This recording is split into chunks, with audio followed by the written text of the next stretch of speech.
तो hello students, इसके पिछले वीडियो में हम लोगों ने पढ़ा इंट्रोडक्शन ऑफ चार्ज और आज हम लोग पढ़ेंगे कि क्यों किसी बॉडी पे चार्ज आ जाता है। जैसे अगर हम प्लास्टिक के स्केल को अपने हेयर से रब करते हैं तो स्मॉल स्मॉल पेपर के पीसेस को अट्रैक्ट करने लगता है। तो ऐसा क्या होता है इसके साथ कि इस पर चार्ज आ जाता है और ये स्मॉल पार्टिकल्स को अपनी तरफ अट्रैक्ट करने लगता है। और साथ में हम लोग पढ़ेंगे मेथड ऑफ चार्ज कि कितनी मेथड से किसी बॉडीज को हम लोग चार्ज दे सकते हैं। तो सबसे पहले बात करते हैं कि किसी बॉडी पर चार्ज किस तरह आ जाता है। तो इसके लिए हमें थोड़ा सा एटम को डिटेल में पढ़ना पड़ेगा।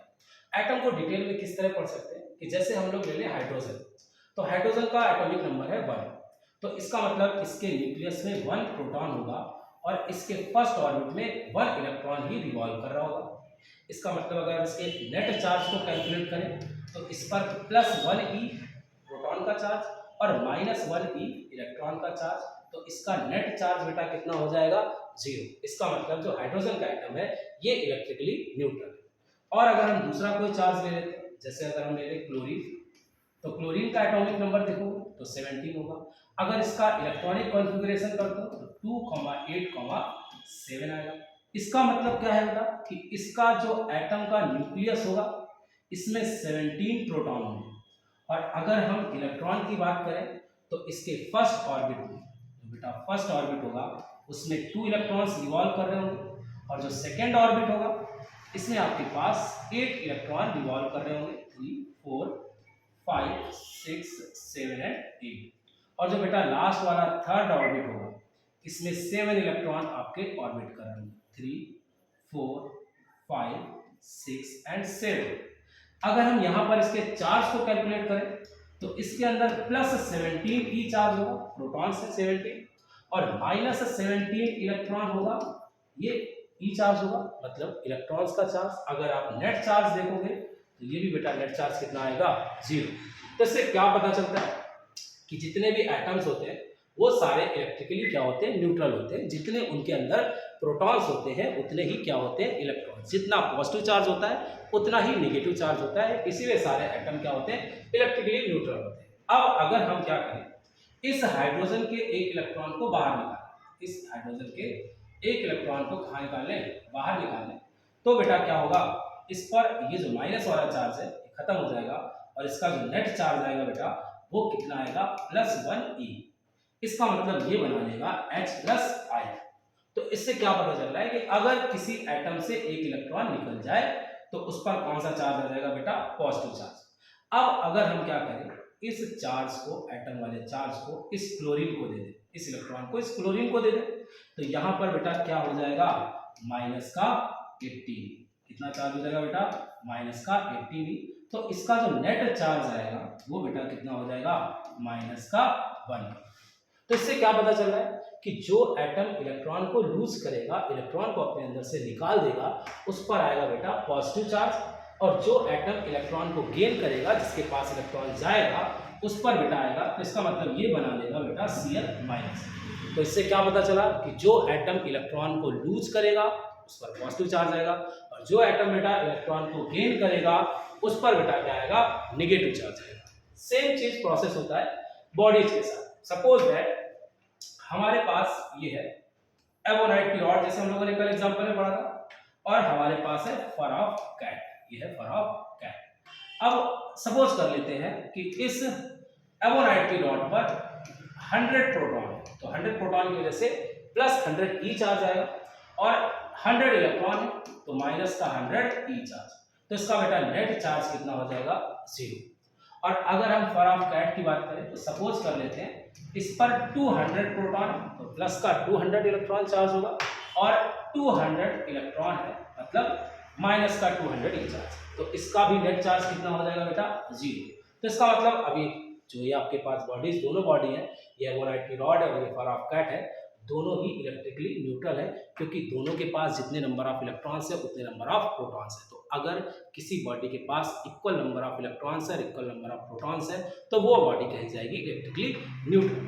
अब अगर क्या किया जाए, हम इस बॉडी से, इस एवोनाइट की रॉड से 50 इलेक्ट्रॉन्स को निकालें, क्या करें, तो इसके पास रिमेनिंग कितने बचेंगे? 50।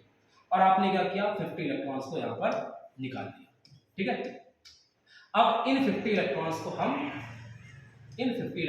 हम दे दें इस, तो अब इस पर टोटल निगेटिव चार्ज कितना हो जाएगा, माइनस का 250, ठीक है।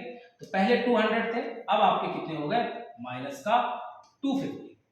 अब अगर हम नेट चार्ज कैलकुलेट करें बेटा, तो यहाँ पर इस बॉडी पर प्लस का 50 ई चार्ज आएगा और इस बॉडी पर माइनस का 50 ई चार्ज आएगा। तो इसका मतलब इस बॉडी के पास निगेटिव चार्ज पॉजिटिव चार्ज आ जाएगा और इस बॉडी के पास बेटा क्या आ जाएगा, निगेटिव चार्ज। तो इससे क्या पता चल रहा है कि अगर किसी बॉडी से इलेक्ट्रॉन हम निकालें तो जो बॉडी इलेक्ट्रॉन को लूज कर रही है उसके पास पॉजिटिव चार्ज और जो बॉडी इलेक्ट्रॉन को गेन करेगी उसके पास निगेटिव चार्ज। तो अब हमें पता चल गया कि ऐसा क्या होता है कि जब हम क्या करते हैं, प्लास्टिक के स्केल को या एवोनाइट की रॉड को जब हम हेयर के रब करते हैं तो क्या होता है, कुछ इलेक्ट्रॉन्स एक बॉडी से निकल के कहाँ चले जाते हैं, दूसरी बॉडी।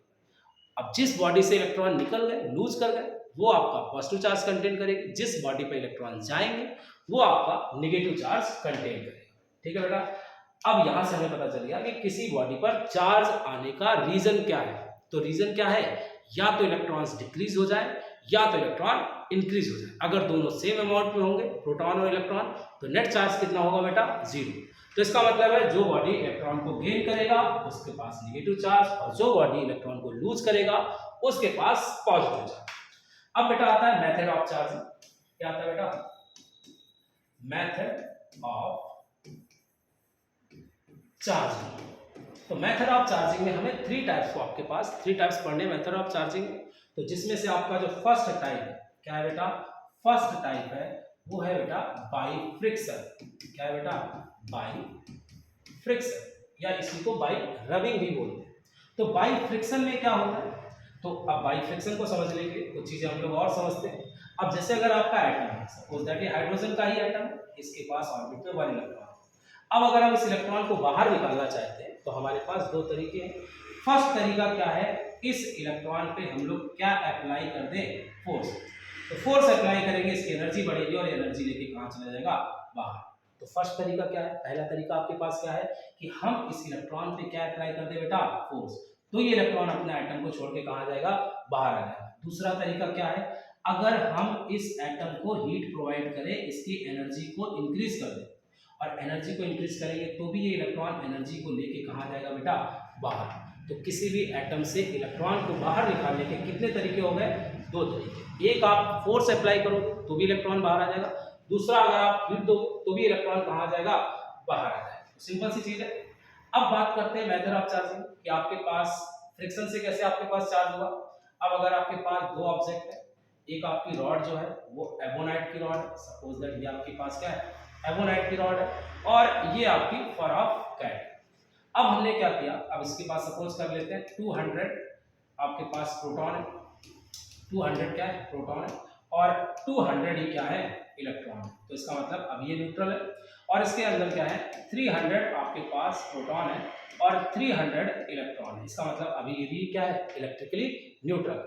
अब अगर जब हम दोनों को रब करेंगे, अब रब करेंगे तो क्या होगा, आप सपोज दैट ये आपकी क्या है, रॉड है। आप जब इसको रब करोगे तो आपकी जो रॉड है ये किससे मिलकर बनी है, एटम से मिलकर बनी है, और एटम में सारे इलेक्ट्रॉन, इसके जो एटम होंगे उसमें इलेक्ट्रॉन्स रिवॉल्व कर रहे होंगे, और जब आप रब करोगे तो कौन सा फोर्स लगेगा बेटा, फ्रिक्शन फोर्स। तो जब आप रब करोगे तो इस पर क्या अप्लाई होगा, फ्रिक्शन फोर्स, और उस फ्रिक्शन फोर्स की वजह से इलेक्ट्रॉन एटम से कहाँ जाएंगे, बाहर। तो फ्रिक्शन फोर्स की वजह से कुछ इलेक्ट्रॉन्स यहाँ से निकलेंगे, सपोज दैट 100 इलेक्ट्रॉन यहाँ से निकल गए, तो इसके 100 इलेक्ट्रॉन क्या हो गए, निकल गए, और 100 इलेक्ट्रॉन जो हमने क्या किए, ये आपके पास जो 100 इलेक्ट्रॉन है ये आपकी इस बॉडी में से निकले।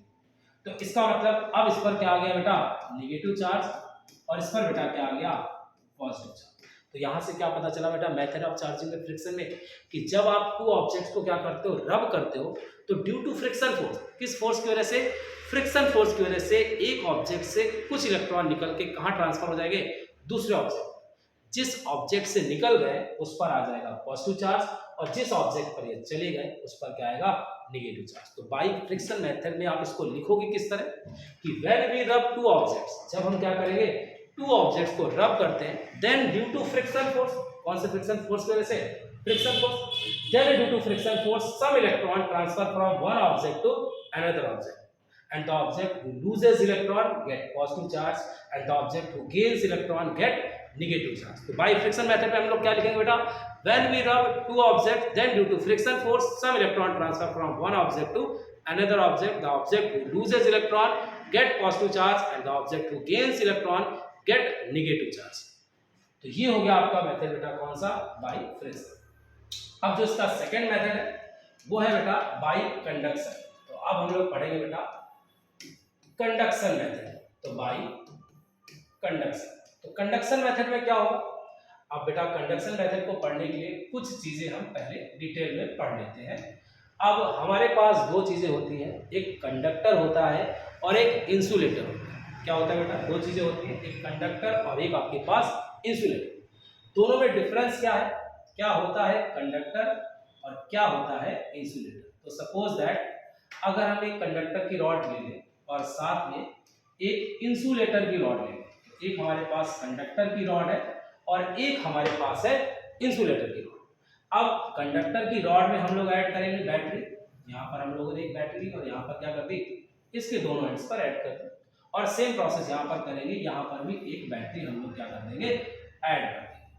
अब होगा क्या, जैसे ही बैटरी को ऐड करेंगे तो कंडक्टर में क्या फ्लो होने लगेगा बेटा, करंट। तो जो कंडक्टर की रॉड होगी उसमें यहाँ पर करंट फ्लो होने लगेगी, इंसुलेटर की रॉड में यहाँ पर कोई भी करंट फ्लो नहीं होगी। तो अब यहाँ पर क्या क्वेश्चन उठता है कि कंडक्टर में ऐसा क्या है जो ये करंट को फ्लो करा रहा है और इंसुलेटर में ऐसा क्या है जो करंट को नहीं फ्लो होने दे रहा है। तो समझते हैं बेटा कि कंडक्टर आखिर कंडक्टर क्यों होता है और इंसुलेटर आखिर इंसुलेटर क्यों होता है। तो जो बेटा आपका कंडक्टर है, तो कंडक्टर में बेटा होते हैं फ्री इलेक्ट्रॉन्स। कंडक्टर बेटा क्या होंगे, फ्री इलेक्ट्रॉन्स। तो कंडक्टर बेटा कंडक्टर क्यों होता है, क्योंकि कंडक्टर के अंदर होते हैं बेटा फ्री इलेक्ट्रॉन्स, और ये जो इंसुलेटर है इसके अंदर कोई भी फ्री इलेक्ट्रॉन नहीं होता है। तो क्या है रीजन कंडक्टर के कंडक्टर होने का, तो कंडक्टर कंडक्टर इसलिए होता है क्योंकि इसके अंदर बेटा होते हैं फ्री इलेक्ट्रॉन्स और इंसुलेटर के अंदर फ्री इलेक्ट्रॉन्स नहीं होते। अब जैसे ही कंडक्टर में बैटरी ऐड की जाती है तो इधर बेटा आता है प्लस, इधर से बेटा आता है माइनस, माइनस माइनस को रिपेल करता है, प्लस माइनस को अट्रैक्ट करता है। तो इसका मतलब क्या होगा, इन इलेक्ट्रॉन्स पर फोर्स लगेगा और ये इलेक्ट्रॉन क्या कर देंगे बेटा, स्टार्ट कर देंगे मूव होना। तो यहाँ पर क्या फ्लो होना स्टार्ट हो जाएगी, करंट। यहाँ पर फ्री इलेक्ट्रॉन नहीं है तो यहाँ पर ना फोर्स ऑफ अट्रैक्शन लग सकता है, ना फोर्स ऑफ रिपल्सन लग सकता है, और कोई भी चीज नहीं है यहाँ पर फ्लो होने के लिए। करंट को फ्लो होने के लिए कुछ ना कुछ चाहिए होता है, जैसे वाटर की करंट होती है। अगर आपके पास एक रिवर है, नदी है, और आप उसमें करंट फ्लो कराना चाहते हो वाटर को, तो कंपलसरी है वहां पर वाटर होना चाहिए। अगर वाटर नहीं होगा तो वहां पर किस चीज की करंट फ्लो होगी। तो सेम चीज यहाँ पर है, अगर आप इलेक्ट्रिक करंट फ्लो कराना चाहते हो तो आपके पास फ्री इलेक्ट्रॉन्स होने चाहिए, कुछ तो मूव फ्लो होने के लिए चाहिए, होना चाहिए। और यहाँ पर अगर फ्री इलेक्ट्रॉन्स नहीं है तो यहाँ पर करंट फ्लो नहीं हो पाएगा। अब एक और क्वेश्चन आता है, उठता है यहाँ पर कि कंडक्टर में आखिर ये फ्री इलेक्ट्रॉन्स आप कहाँ से लाते हैं। ठीक है, तो बेसिक सा क्वेश्चन है कि आपके पास कंडक्टर में फ्री इलेक्ट्रॉन्स क्यों होते हैं और इंसुलेटर में फ्री इलेक्ट्रॉन्स क्यों नहीं होते हैं। तो कंडक्टर में फ्री इलेक्ट्रॉन्स होने का रीजन क्या है, तो समझते हैं पहले कि आखिर कंडक्टर के अंदर फ्री इलेक्ट्रॉन्स आते कहां से। तो हमेशा याद रखिए कंडक्टर आपके वही होते हैं जिनके लास्ट में, उन एटम्स के लास्ट में या तो 1 इलेक्ट्रॉन होना चाहिए, या लास्ट में 2 इलेक्ट्रॉन हो, या लास्ट में 3 इलेक्ट्रॉन्स हो। तो कंडक्टर कौन से एटम होते हैं जिनके लास्ट में या तो 1 इलेक्ट्रॉन होगा, या 2 इलेक्ट्रॉन होगा, या 3 इलेक्ट्रॉन होगा। अभी क्यों होते हैं कंडक्टर, सपोज करते हैं सोडियम। तो अगर आप सोडियम ले लेते हो तो सोडियम का एटॉमिक नंबर है 11, और इसका अगर इलेक्ट्रॉनिक कॉन्फ़िगरेशन करोगे तो 2,8,1 आएगा। अब हर एक एटम अपना ऑक्टेट पूरा करना चाहता है, और ऑक्टेट पूरा करने के लिए लास्ट ऑर्बिट में कम से कम 8 इलेक्ट्रॉन होने चाहिए। और यहाँ पर अगर आप देखोगे तो 8 इलेक्ट्रॉन पूरा करने के लिए लास्ट ऑर्बिट में यहाँ पर 7 इलेक्ट्रॉन चाहिए, बट ये 7 इलेक्ट्रॉन कहीं से ला नहीं सकता है। तो ये क्या करता है, अपने इस इलेक्ट्रॉन को कहाँ निकाल देता है, बाहर, और ये जो आपका 1 इलेक्ट्रॉन है यही आपका हो जाता है फ्री। तो कंडक्टर में फ्री इलेक्ट्रॉन क्यों होते हैं, क्योंकि कंडक्टर वही एटम्स मिलकर बनाते हैं जिनके लास्ट में 1 इलेक्ट्रॉन हो, 2 इलेक्ट्रॉन हो और 3 इलेक्ट्रॉन, और ये अपना ऑक्टेट पूरा करने के लिए इन इलेक्ट्रॉन्स को अपने अंदर से निकाल देते हैं, जो इलेक्ट्रॉन्स इस लैटिस में, जो आपका सॉलिड है उस लैटिस में फ्रीली मूव करने लगते हैं। तो यहां से आता है फ्री इलेक्ट्रॉन। अब इंसुलेटर क्या होते हैं, अगर हम इंसुलेटर की बात करें, जैसे कार्बन, अगर आप कार्बन की बात करते हो तो कार्बन का एटॉमिक नंबर है 6। अगर आप इसका इलेक्ट्रॉनिक कॉन्फ़िगरेशन करोगे तो ये आएगा 2,4। इसका मतलब इसके लास्ट ऑर्बिट में 4 इलेक्ट्रॉन है, और अगर ये अपना ऑक्टेट पूरा करना चाहता है तो इसको भी बेटा कितने इलेक्ट्रॉन चाहिए, 4 इलेक्ट्रॉन चाहिए अभी। तो ये क्या करता है, ये शेयरिंग करता है, ये अपने इलेक्ट्रॉन को बाहर नहीं निकालता है, जिस वजह से क्या होता है, ये अगर इलेक्ट्रॉन को बाहर नहीं निकालेगा तो यहाँ पर इलेक्ट्रॉन फ्री नहीं हो पाएंगे, तो इसका मतलब यहाँ पर करंट भी फ्लो नहीं होगा। तो जिस आपके पास एटम में, अब कौन से एटम इंसुलेटर हो जाएंगे, जिनके लास्ट में या तो 4 हो या 5 हो, 6 हो, 7 हो या 8 हो। अगर लास्ट ऑर्बिट में इतने इलेक्ट्रॉन्स है तो बेटा वो क्या होंगे, इंसुलेटर, और अगर 1, 2 और 3 है तो क्या होंगे, कंडक्टर। ठीक है, तो अब हमें समझ गया कि यहाँ पे फ्री इलेक्ट्रॉन कहाँ से आते हैं। तो कंडक्टर में फ्री इलेक्ट्रॉन कहाँ से आते हैं, एटम से। एटम का जो लास्ट ऑर्बिट है अगर उसमें 1, 2 और 3 है तो एटम अपना ऑक्टेट पूरा करने के लिए उन इलेक्ट्रॉन्स को बाहर निकाल देगा, और जब ये इलेक्ट्रॉन्स को बाहर निकाल देगा तो क्या होगा, वहां पर फ्री इलेक्ट्रॉन्स आ जाएंगे। इंसुलेटर में क्या होता है, ये इलेक्ट्रॉन को निकालते नहीं है, ये इलेक्ट्रॉन को एक्सेप्ट करते हैं, जिसकी वजह से यहाँ पर आपके पास फ्री इलेक्ट्रॉन पॉसिबल नहीं होते। तो अगर आप अपने आसपास चीजें देखोगे तो मोस्टली जो चीजें कार्बन की बनी है, जैसे आपका वुड है, प्लास्टिक है, हर चीज में क्या है, कार्बन है। और अगर किसी चीज में कार्बन है तो बेटा वो क्या होगा, लगभग आपके पास इंसुलेटर ही होता है। ठीक है, तो हमें यहाँ पे पता चल गया कि कंडक्टर क्या होता है और इंसुलेटर क्या होता है। तो कंडक्टर क्यों होता है, क्योंकि उसके अंदर होते हैं बेटा फ्री इलेक्ट्रॉन्स। इंसुलेटर क्यों होते हैं इंसुलेटर, क्योंकि उनके अंदर बेटा फ्री इलेक्ट्रॉन्स नहीं होते। कंडक्टर के अंदर फ्री इलेक्ट्रॉन कहां से आते हैं, एटम के लास्ट ऑर्बिट में अगर 1, 2, 3 इलेक्ट्रॉन है तो वो एटम अपना ऑक्टेट पूरा करने के लिए उन इलेक्ट्रॉन्स को बाहर निकाल देता है, और वही उस सॉलिड के लैटिस में फ्रीली मूव करने लगते हैं, और वो बन जाते हैं बेटा फ्री इलेक्ट्रॉन। इंसुलेटर क्या होते हैं, जिनके लास्ट में 4, 5, 6, 7, 8 इलेक्ट्रॉन होते हैं, वो अपने इलेक्ट्रॉन्स को बाहर नहीं निकालते हैं, जिस वजह से वहां पर फ्री इलेक्ट्रॉन पॉसिबल नहीं होते, और वो क्या होता है, इंसुलेटर। तो सबसे पहला पॉइंट हमें पता चल गया कि कंडक्टर क्या होता है और इंसुलेटर क्या होता है।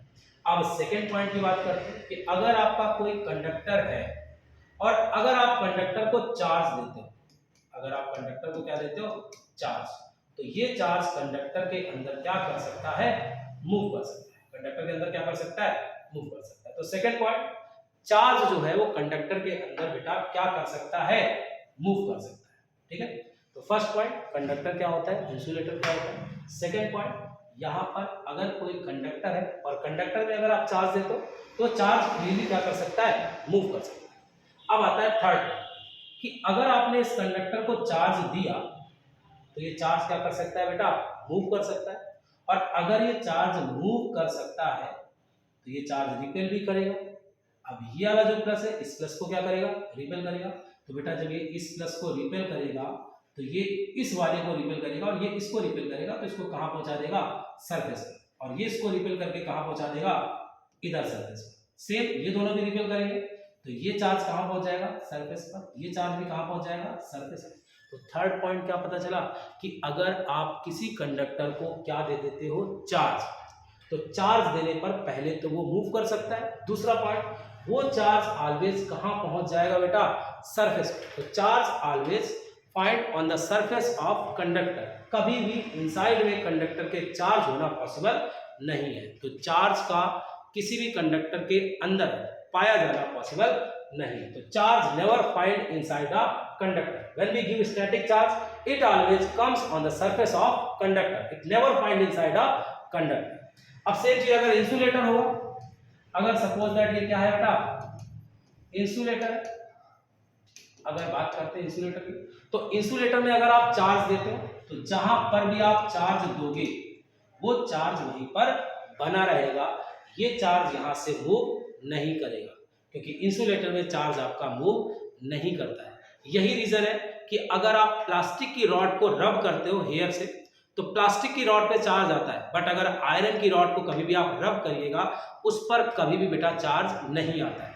क्यों नहीं आएगा आपके पास आयरन की रॉड पे, अगर आप आयरन की रॉड को रब करोगे तो चार्ज तो आएगा, बट वो चार्ज रिपेल होके क्या होगा, आपकी बॉडी में चला जाएगा, वो उस बॉडी पर रुकेगा नहीं।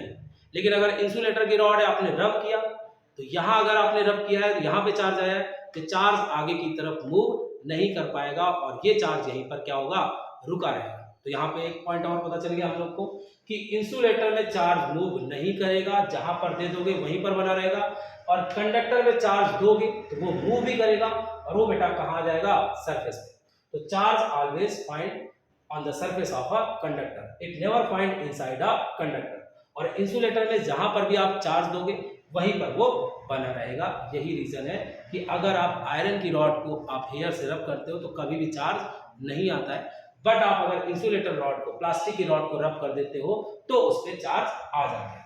समझ गए यहाँ तक? तो इतने पॉइंट हम लोग को समझ में आ गए। अब पढ़ते हैं हम लोग इंडक्शन, आपके पास मेथड ऑफ कंडक्शन। ठीक है, तो कंडक्शन में क्या है, अगर हम एक रॉड लें और इस रॉड को पहले से हम चार्ज दे दें, पॉजिटिव चार्ज दे दें। अब अगर इसको हम लोगों ने पहले से चार्ज दे रखा है तो बेटा ये चार्ज क्या करेगा, एक दूसरे को रिपेल करेगा, मतलब ये एक दूसरे से दूर होना चाहता है। सपोज दैट, एक एग्जांपल ले लेते हैं हम लोग, सपोज दैट हमारे पास यहाँ पर 2 रूम्स है, यहाँ पर बेटा क्या है, 2 रूम्स है, और इस रूम में हम लोगों ने क्या किया, 2 पार्ट में डिवाइड है।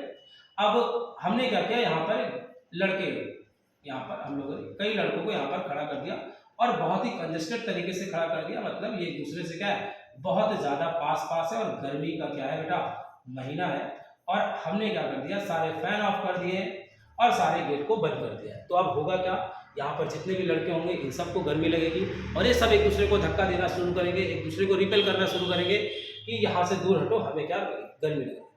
अगर यहाँ पर कहीं रास्ता नहीं होगा जाने का तो लड़के कहीं भी जा नहीं पाएंगे, एक दूसरे को रिपेल करते रहेंगे। सेम चीज यहाँ पर हो रहा है, ये चार्ज भी एक दूसरे को रिपेल कर रहे हैं, लेकिन बेटा ये कहीं जा नहीं सकते क्योंकि इनके जाने के लिए कहीं पर रास्ता नहीं है। अब अगर हम क्या करें, यहाँ पर एक गेट को ओपन कर दें, यहाँ पर इस तरह से एक गेट को हम लोग क्या कर दें, ओपन कर दें। ठीक है, तो अगर हम यहाँ पे गेट को ओपन करेंगे तो होगा क्या बेटा, ये लड़के क्या होंगे, रिपेल कर ही रहते, तो सारे लड़के क्या होंगे, इधर से चले जाएंगे, कहाँ पर, इस वाले रूम। तो सारे लड़के क्या होंगे, इस वाले रूम की तरफ जाएंगे। क्या सारे लड़के इस रूम में आ पाएंगे, तो आप सोचिए, क्या सारे लड़के इस रूम में आ पाएंगे, तो सारे लड़के इस रूम में नहीं आ पाएंगे।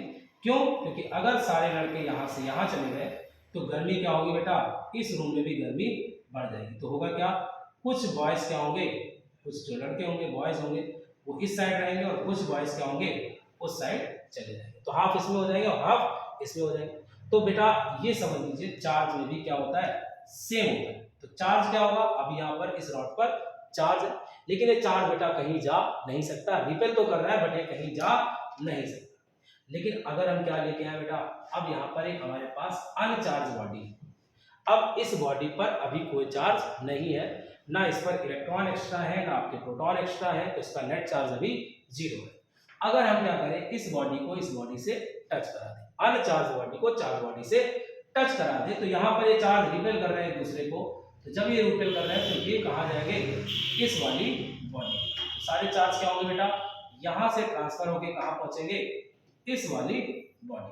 ठीक है, तो ड्यू टू कौन से फोर्स बेटा, due to force of repulsion, जो आपके चार्ज होंगे वो एक बॉडी से कहाँ चले जाएंगे बेटा, क्यों, दूसरी बॉडी। कहाँ पे चले जाएंगे बेटा, एक बॉडी से दूसरी बॉडी। तो मेथड ऑफ कंडक्शन में क्या होगा, by conduction, when we touch uncharge body with charge body, then due to force of repulsion, तो then due to force of repulsion क्या होगा, some charge transfer from charged body to uncharged body and uncharged body get charged।